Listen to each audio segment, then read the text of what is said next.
इस कार्यक्रम के प्रायोजक कृषि एवं किसान कल्याण मंत्रालय एवं कृषि सहकारिता एवं किसान कल्याण विभाग।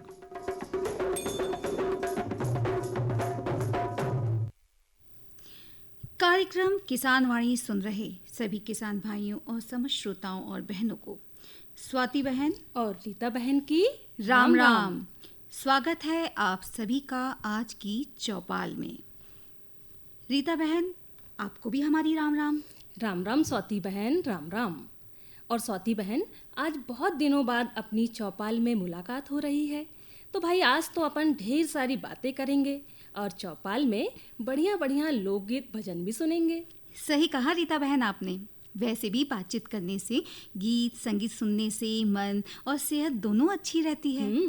रीता बहन, आपने AI यानी कि आर्टिफिशियल इंटेलिजेंस का नाम तो सुना ही होगा। हाँ स्वाति बहन, नाम भी सुना है और ये भी सुना है कि ये तकनीक खेती किसानी में हमारे किसान भाइयों बहनों की बड़ी मदद कर रही है। आपने बिल्कुल सही सुना। और इस तकनीक के बारे में अगर आपको और जानकारी चाहिए तो आपको और हमारे सभी किसान भाइयों को सुननी होगी हमारी आज की बात। तो हम इसी विषय पर करेंगे, खेती में आर्टिफिशियल इंटेलिजेंस की भूमिका, इस विषय पर। बिल्कुल सुनेंगे स्वाति बहन, हम भी सुनेंगे और हमारे किसान भाई बहन भी जरूर सुनेंगे। और रीता बहन, आज की चर्चा होगी जिमीकंद की लाभकारी खेती पर। हाँ, और आज मेहमान क्रम होगा गन्ने की मिठास पर। किसान भाइयों, आज मेहमान क्रम के अंतर्गत हमारे साथ हैं अनुभवी प्रगतिशील किसान नई आबादी जिला छिंदवाड़ा से सुधीर जैन जी, जिनसे गन्ने की खेती पर बात की है स्वाति जैन ने। लोकगीत, भजन, संदेश, ये सब क्रम भी चौपाल में होंगे। तो चलिए रीता बहन, कार्यक्रम की शुरुआत करते हैं इस देवी गीत से, जिसमें आवाज है कल्याण सिंह नरवरिया की। तो चलिए सुनते हैं देवी गीत।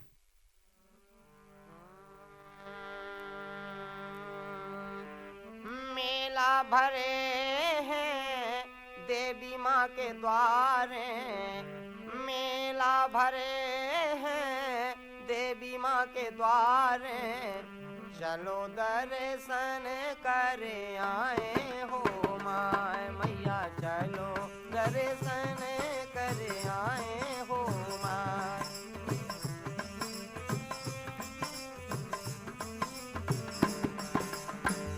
पंडा ने मड़िया भाई सजाई, पंडा ने मड़िया भाई सजाई, घट खपर की बारी लगाई, घट खपर की बारी लगाई।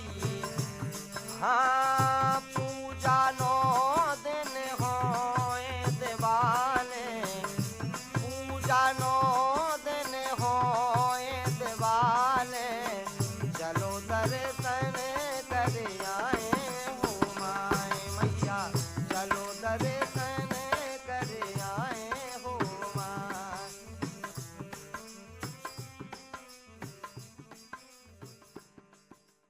किसान भाइयों, इस समय अपने कार्यक्रम किसान वाणी की चौपाल लगी है और हम बात कर रहे हैं खेती में आर्टिफिशियल इंटेलिजेंस की भूमिका, इस विषय पर। खेती में जहां ढेर सारे फायदे हैं, वहीं बीज बोने से लेकर फसल की कटाई तक फसल सुरक्षित रहे, इस बात की चिंता हमारे किसानों को हमेशा से बनी रहती है। बिल्कुल सही कहा स्वाति बहन आपने। खेती में तो देखो बहुत सारे काम रहते हैं, उस पर फिर समय समय पर पूरे खेत की देखरेख करना, फसल में कहीं कोई रोग कीट तो नहीं लग रहे हैं इसका पता करना, और फिर खेत की मिट्टी में नमी, उर्वरक की स्थिति क्या है, भाई ये सब काम भी तो बड़े मुश्किल होते हैं। बिल्कुल सही कहा रीता बहन आपने।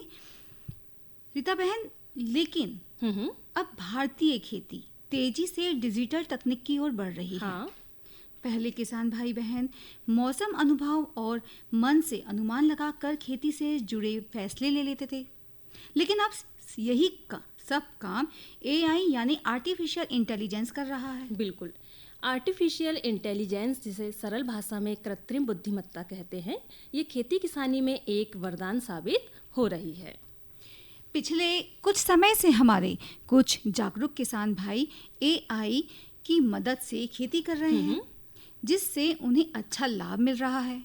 इसकी मदद से किसानों को फसल से जुड़ी समस्याओं का पता समय से पहले चल जाता है रीता बहन, हाँ, जिससे समय पर फसल का बचाव भी अच्छे से हो जाता है। बिल्कुल सही कहा आपने।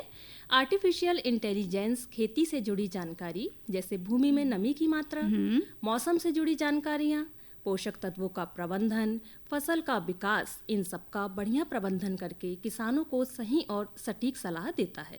ये तो बहुत अच्छी बात है रीता बहन। इससे क्या होता है कि किसान भाई बहन अनुमान पर निर्भर रहने की बजाय वैज्ञानिक तरीके से फैसले ले पाते हैं। और यही कारण है कि आज का किसान AI के बिना खेती को अधूरी मानने लगे हैं। स्वाति बहन, आपने बिल्कुल सही कहा। आर्टिफिशियल इंटेलिजेंस तकनीक हमारे किसान भाइयों को सही समय पर सही सलाह देकर खेती को आसान और लाभदायक बना रही है। खेती में AI के उपयोग देखें तो सटीक खेती, स्वायत्त ट्रैक्टर, फसल की निगरानी के लिए ड्रोन का उपयोग, ये सब शामिल हैं। मौसम और बाजार के रुझानों का पूर्वानुमान में स्मार्ट सिंचाई प्रणाली भी शामिल है और ये सब किसानों को सही और सटीक निर्णय लेने में मदद भी करती है। और ये सटीकता उपग्रह image, computer vision, machine learning और ड्रोन जैसे कृत्रिम बुद्धिमत्ता से चलने वाले उपकरणों की मदद से मिल रहे हैं। ये तो आपने बिल्कुल सही कहा। किसान भाइयों, AI तकनीक की सबसे अच्छी बात ये है कि इसके उपयोग में हमें किसी महंगी मशीन की ज़रूरत नहीं पड़ती। जैसे बात करें एक साधारण स्मार्टफोन से ही जो खेत का सलाहकार बन जाता है। किसान सिर्फ मोबाइल खोलकर मौसम की जानकारी, खेत के लिए जरूरी सुझाव मोबाइल से पा सकते हैं। यानी कि रीता बहन, मोबाइल का बहुत महत्व हो गया है हमारे जीवन में। बिल्कुल रीता बहन, AI तकनीक केवल फोन तक सीमित नहीं है, बल्कि बड़ी बड़ी तकनीकों को भी स्मार्ट बना रही है। जैसे देखो ना, ड्रोन, कैमरा और सैटेलाइट से खेत की निगरानी करना, जिसमें ड्रोन और सैटेलाइट से ली गई तस्वीरों का AI विश्लेषण करना। हाँ, और स्वाति बहन फिर विश्लेषण करके ये बताता है कि खेत के कौन से हिस्से में फसल कमजोर है, कहाँ पोषक तत्वों या पानी की कमी है और कहाँ जोखिम अधिक है। इससे क्या होता है ना कि पूरे खेत में खर्च करने की बजाय सिर्फ ज़रूरत वाली जगह पर उपाय करके हमारे किसान भाई अपना समय और लागत दोनों बचा सकते हैं। हाँ भाई, ये तो बहुत अच्छी बात है। और सेंसर की सहायता से ये भी पता चल जाता है कि पानी, खाद कब कितना देना है। इससे जहाँ पानी की कमी है उन क्षेत्रों में पानी की बचत भी हो जाती है। जल की बचत के लिए AI विधि से बेहतर सिंचाई के लिए अच्छी सिंचाई प्रणालियाँ भी हैं। हाँ, जिससे जल की बहुत बचत होती है। इसी प्रकार किसान हेल्प लाइन जो है ऐप, जो कि किसानों का भरोसेमंद सलाहकार है। इस प्रकार AI की मदद लेकर खेती करने से खाद, पानी की लागत में लगभग 20% की बचत हो रही है स्वाति बहन। और इन छोटी छोटी बचत से ही तो हमारे किसानों की आर्थिक स्थिति सुधरती है। हाँ रीता बहन, समय समय पर सलाह मिलने से फसल को नुकसान भी नहीं होता है, पैदावार भी बहुत अच्छी मिलती है। बिल्कुल। और बाजार भाव का पूर्व अनुमान मिलने से अच्छा लाभ भी मिलता है। और यही नहीं, AI की मदद से पशुधन के स्वास्थ्य की भी निगरानी रखी जा सकती है। हाँ, ये तो और भी अच्छी बात है। किसान भाइयों, इस प्रकार आर्टिफिशियल इंटेलिजेंस के खेती में और भी ढेर सारे लाभ हैं। जब तक लेकिन हम इस तकनीक को अपनाएंगे नहीं तो इसके लाभ के बारे में कैसे जान पाएंगे। बिल्कुल, यह तकनीक किसानों और पर्यावरण दोनों के लिए लाभदायक साबित हो रही है। यानी रीता बहन, कहा जाए तो भारतीय खेती में AI तकनीक तेजी से बदलाव ला रही है और अब तो छोटे बड़े सभी किसान स्मार्ट खेती को अपनाकर अपनी आय भी दुगनी कर रहे हैं। बिल्कुल बिल्कुल कर रहे हैं स्वाति बहन। तो भैया, यही थी हमारी आज की बात, खेती में आर्टिफिशियल इंटेलिजेंस की भूमिका। और हमें उम्मीद है कि हमारे किसान भाइयों को हमारी आज की बात ज़रूर पसंद आई होगी और आप AI तकनीक को खेती में अपनाकर अपनी आय दुगनी जरूर करेंगे। और स्वाति बहन, अब चलिए सुनते हैं ये संदेश।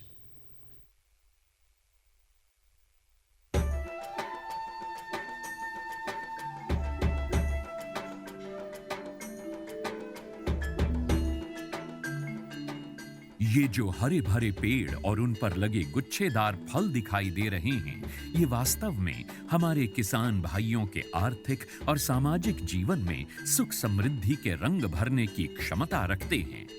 ऑयल पाम की खेती से किसान सामान्य फसलों की तुलना में कम लागत एवं मेहनत से अधिक आय प्राप्त कर सकते हैं। इसके माध्यम से किसान खाद्य तेलों का उत्पादन बढ़ाकर देश के विकास में अपनी भागीदारी सुनिश्चित कर सकते हैं। लेकिन ये सब कैसे संभव है, आज इसी के बारे में बताएंगे अपने किसानों को। ऑयल पाम एक बहुमुखी तेल है जिसके कई अलग अलग गुण और कार्य हैं जो इसे बेहद उपयोगी और व्यापक रूप से इस्तेमाल किया जाने वाला बनाते हैं। ऑयल पाम के फल से सबसे अधिक तेल प्राप्त होता है। प्रति हेक्टेयर 20 से 25 टन फलों की उपज देने वाले इसके पेड़ परिपक्व होने के बाद लगभग 30 साल तक फल देते रहते हैं। यही नहीं, इन पेड़ों के बीच अंतर्वर्ती फसलें उगाकर किसान दोहरी आय भी प्राप्त कर सकते हैं। इसके अतिरिक्त सरकार की ओर से भी इसकी खेती के लिए काफी सहायता उपलब्ध करवाई जाती है। भारत सरकार की ओर से 2021-22 में खाद्य तेलों पर राष्ट्रीय खाद्य तेल मिशन, तेल palm national mission on edible oils, oil palm NMEO-OP की शुरुआत की गई। इसके अंतर्गत किसानों को ऑयल पाम की पौध सामग्री, अंतर्वर्ती खेती एवं रखरखाव, ड्रिप सिंचाई, डीजल, बिजली, सोलर पंप सेट, बोरवेल, फल कटाई उपकरणों एवं पुराने पौधों की पुनः रोपाई के लिए सब्सिडी प्रदान की जाती है। इस मिशन के अंतर्गत किसानों को 1 से 5 लाख तक की राशि प्रति हेक्टेयर की वित्तीय सहायता उपलब्ध कराई जाती है। सरकार द्वारा ऑयल पाम के पौध सामग्री के लिए 20 से 29 हज़ार रुपये प्रति हेक्टेयर की सहायता मिलती है। इसके अलावा भी सरकार पहले 4 साल तक 42,000 रुपये प्रति हेक्टेयर की सहायता अंतर्वर्ती फसल एवं रखरखाव के लिए भी मुहैया कराती है। इस मिशन के अंतर्गत ड्रिप सिंचाई के लिए 30,000 रुपये प्रति हेक्टेयर की सहायता अतिरिक्त दिया जाता है। साथ ही किसानों के लिए फसल कटाई मशीन और ट्रैक्टर ट्रॉली की खरीद के लिए भी सहायता का प्रावधान है। कुछ किसानों के मन में ये शंका है कि ऑयल पाम के पेड़ों की सिंचाई के लिए अधिक मात्रा में पानी की आवश्यकता होती है। ये पर्यावरण के लिए ठीक नहीं है। कुछ ये भी कहते हैं कि ये धरती के उपजाऊपन के लिए भी हानिकारक हैं। किंतु जिन किसानों को ऑयल पाम की खेती से आज लाखों रुपए की वार्षिक आय प्राप्त हो रही है, उनका कहना है कि ये सारे संचय निराधार हैं। ऑयल पाम का खेती में दान और गन्ने से कम पानी लगता है। इसमें गवर्नमेंट का तरफ से ड्रिप सिंचाई के लिए पैसा भी दिया जाता है। मैंने 2015-16 से ऑयल पाम की खेती की है और इससे पर्यावरण को कुछ नुकसान है ही नहीं। और इनका जो पेड़ पौधा होता है, इनसे हम मल्चिंग भी यूज करते हैं और इनका यूज से हम काफ़ी सारा ज़मीन में नमी लेते हैं। और इनके अंदर इंटरक्रॉप जो है, जो कपास वगैरह लगाते हैं, तो हम डबल गुण आय लेते हैं और अच्छा रहता है। ऑयल पाम का खेती के लिए मुझे सरकार ने पौधे सीडलिंग देते हैं। वो जब बड़ा हो जाता है, जो फल जो देता है, हर महीने सरकार उसी फल खरीदने के लिए एक रेट बना कर देते हैं। वही रेट पे कंपनी खरीद लेते हैं। मैं काट के इकट्ठा कर देता हूँ, कंपनी उठा के लिए जाते हैं। ऑयल पाम के लिए सरकार उत्पादों की तत्काल खरीद करती है। साथ ही सरकार एक वायबिलिटी मूल्य भी घोषित करती है, ताकि यदि भाव अचानक गिर जाए तो उस अंतर का भुगतान सरकार किसानों को करती है। सच तो ये है कि ऑयल पाम की खेती हमारे किसानों को और अधिक समृद्ध और ग्रामीण अर्थव्यवस्था को और अधिक सशक्त बना रही है। आप भी इसकी खेती और सरकारी सहायता का लाभ उठाएं और अपनी आर्थिक स्थिति को बेहतर बनाएं।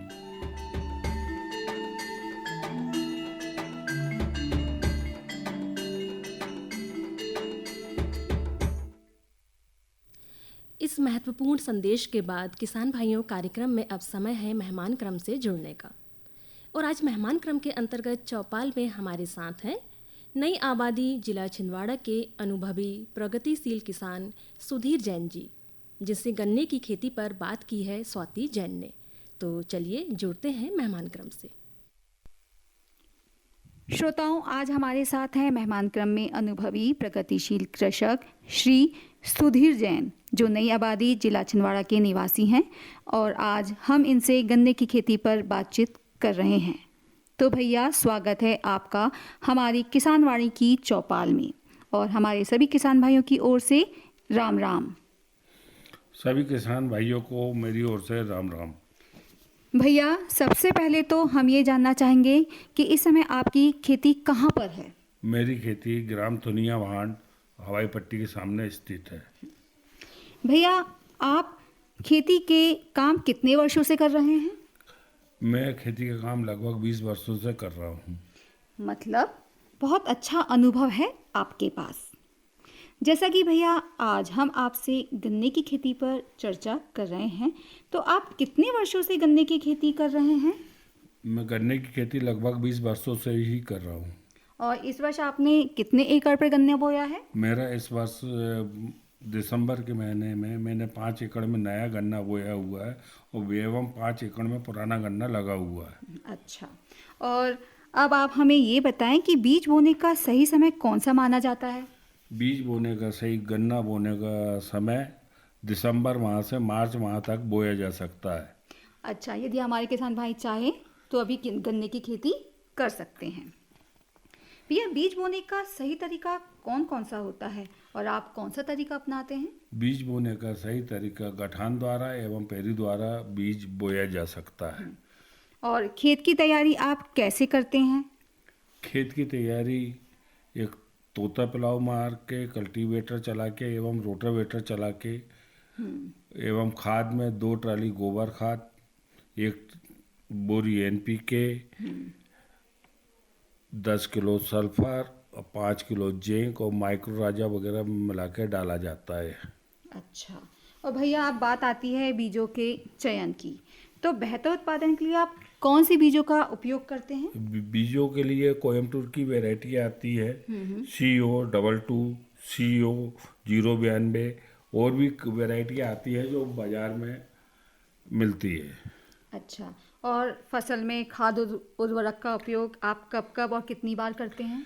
फसल में बोने के बाद हमारे द्वारा 2 बार यूरिया डाली जाती है। वो एक बोरी के पीछे 15 से 20 किलो पोटास मिला के हम यूरिया डालते हैं, जिससे यूरिया की कार्य क्षमता बढ़ जाती है। अच्छा, और सिंचाई के लिए आप किस तकनीक का उपयोग करते हैं? सिंचाई के लिए मेरे द्वारा ड्रिप इरिगेशन का उपयोग किया जाता है, जिससे कि कम पानी लगता है। हाँ, यानी पानी की बचत होती है। और गन्ने में लगने वाले कीट व रोगों के बारे में बताएं। गन्ने में रोग सूट बोलर, सफ़ेद मक्खी एवं दीमक पायरिया अधिक लगता है। अच्छा, और इन रोगों के नियंत्रण के लिए कुछ करते हैं आप? इन रोगों के नियंत्रण के लिए क्लोरोपायरीफास, पेरामेंट्रेप, जो कि जिसमें नर कीड़े फंस जाते हैं, अच्छा अच्छा, इनका उपयोग किया जाता है। अच्छा अच्छा, तो भैया आप गन्ने का उत्पादन कितने समय से कर रहे हैं? गन्ने का उत्पादन मैं पिछले 20 वर्षों से ही कर रहा हूँ। अच्छा, 20 वर्षों से कर रहे हैं, और कितने समय तक इसका उत्पादन मिलता है? गन्ने का उत्पादन एक बार बोने पे 3 साल वही गन्ना का सीड चलता रहता है। सही आधुनिक तरीके से देखभाल करने, मेहनत करने में वही चलता रहता है 3 वर्ष तक। 3 वर्ष तक यानी गन्ने की खेती का उत्पादन हमें मिलता रहता है। यानी ये तो बहुत अच्छी जानकारी दी आपने हमारे भाइयों को। यानी बार बार गन्ने का बीज बोने की आवश्यकता नहीं होती। और भैया आपने हमें ये भी बताया कि आप गन्ने की खेती बहुत समय से कर रहे हैं, तो कम लागत पर हम मुनाफा कैसे प्राप्त कर सकते हैं? गन्ने की कम लागत पे अधिक मुनाफा आधुनिक तरीके से आप बोइए। आजकल कटाई मशीन भी आ गई है, तो इस तरीके से आप करके किसान की कमाई बढ़ सकती है, अच्छा मुनाफा मिल सकता है। अच्छा, और गन्ने के बाजार विक्रय के बारे में बताएं। गन्ने का बाजार विक्रय या तो आप गुड़ फैक्ट्री दीजिए, शक्कर मिल दीजिए, या घर पे यदि आपका गन्ने का क्रेशर लगा हो तो घर पे गुड़ बनाइए। अच्छा, तो इससे बाजार विक्रय अच्छा मिलता है। अगर हमारे किसान भाई चाहे तो चीनी मिल पर इसको बेचकर भी अच्छा लाभ प्राप्त कर सकते हैं।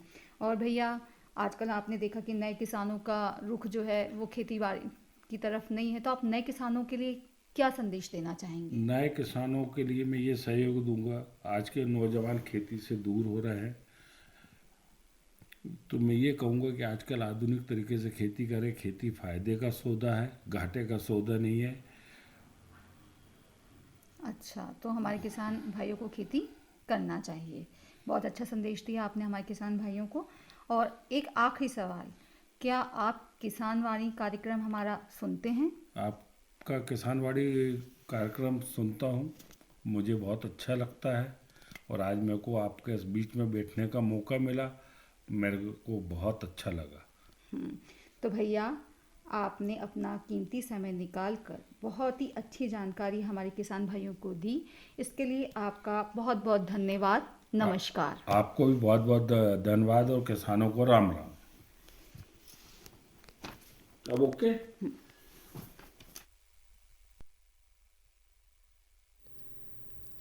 किसान भाइयों, अभी आप मेहमान क्रम सुन रहे थे, जिसमें आज हमारे साथ चौपाल में थे नई आबादी जिला छिंदवाड़ा के अनुभवी प्रगतिशील किसान सुधीर जैन जी, जिनसे गन्ने की खेती पर बात की स्वाति जैन ने। और आइए सुनते हैं ये संदेश।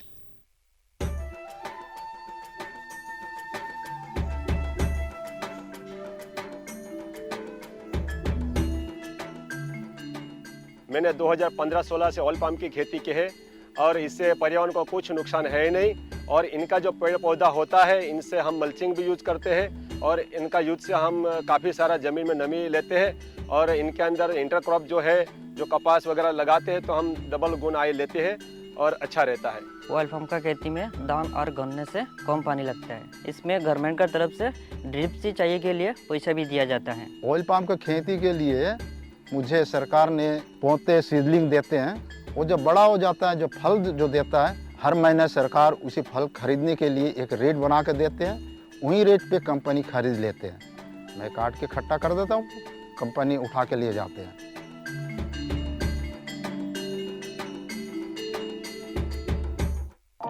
किसानों की आमदनी में वृद्धि और उनके जीवन में खुशहाली, यही है संकल्प जिसे साकार करने के लिए मिशन मोड में कार्य कर रही है भारत सरकार। इसी दिशा में एक ठोस कदम है ई समृद्धि पोर्टल, जिसे नेफेड ने बनाया है।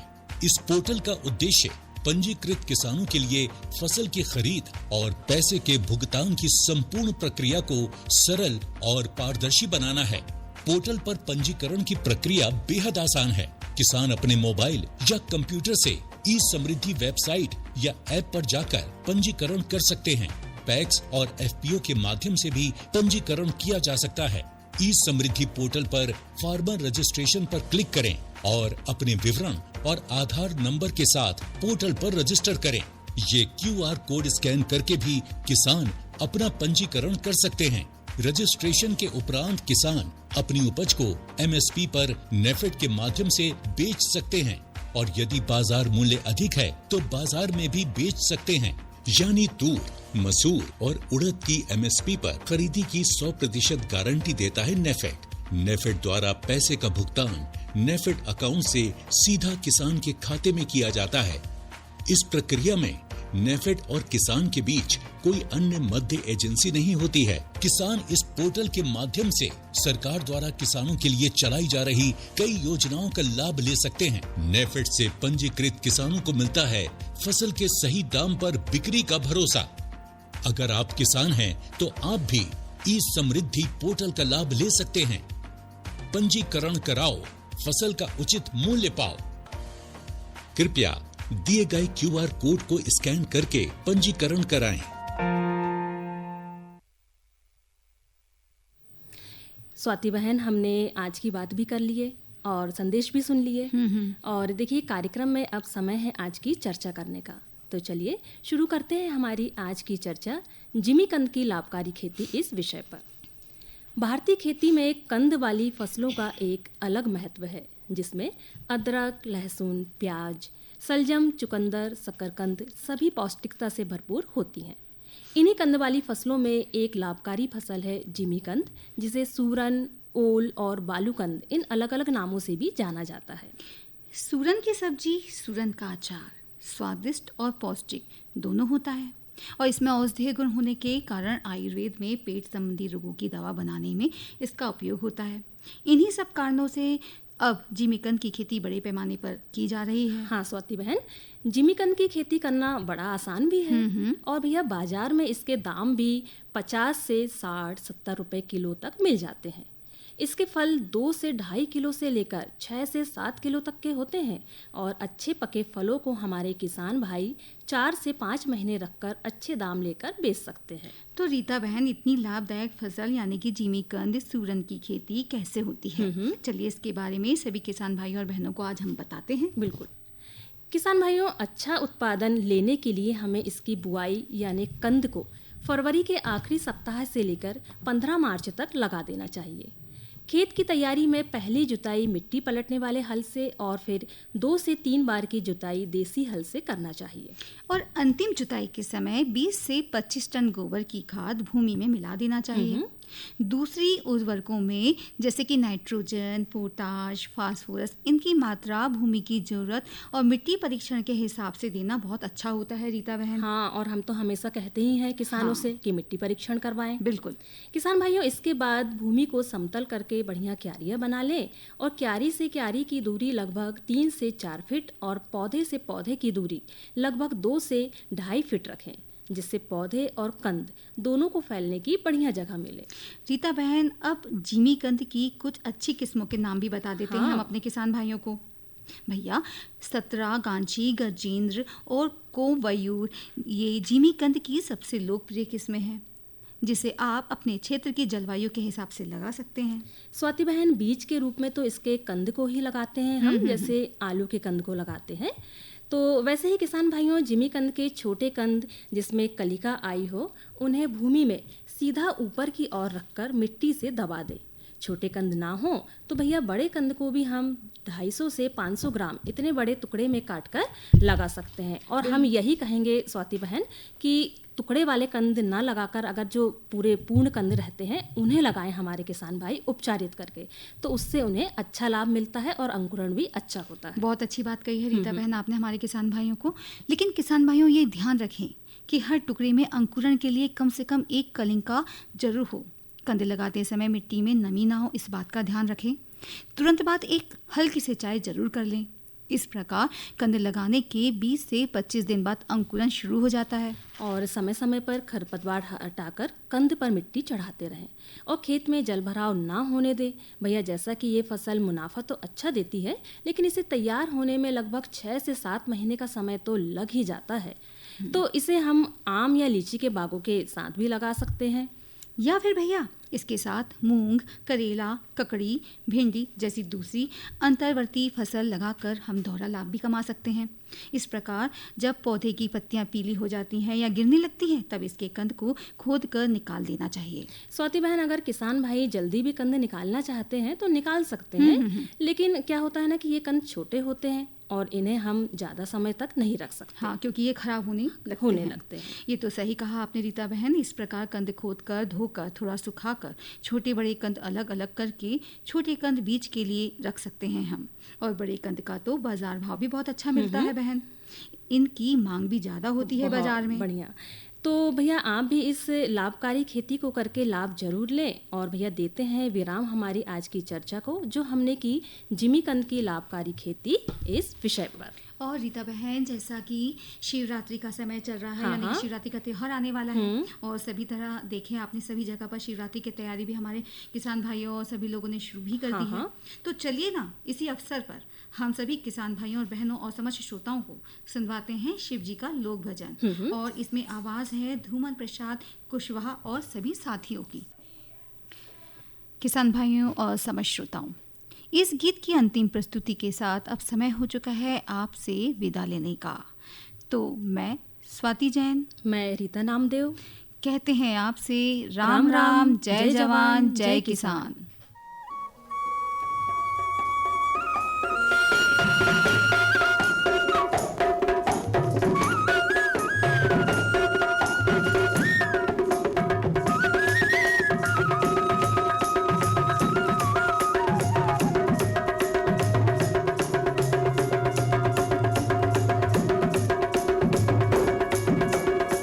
इस कार्यक्रम के प्रायोजक कृषि एवं किसान कल्याण मंत्रालय एवं कृषि सहकारिता एवं किसान कल्याण विभाग।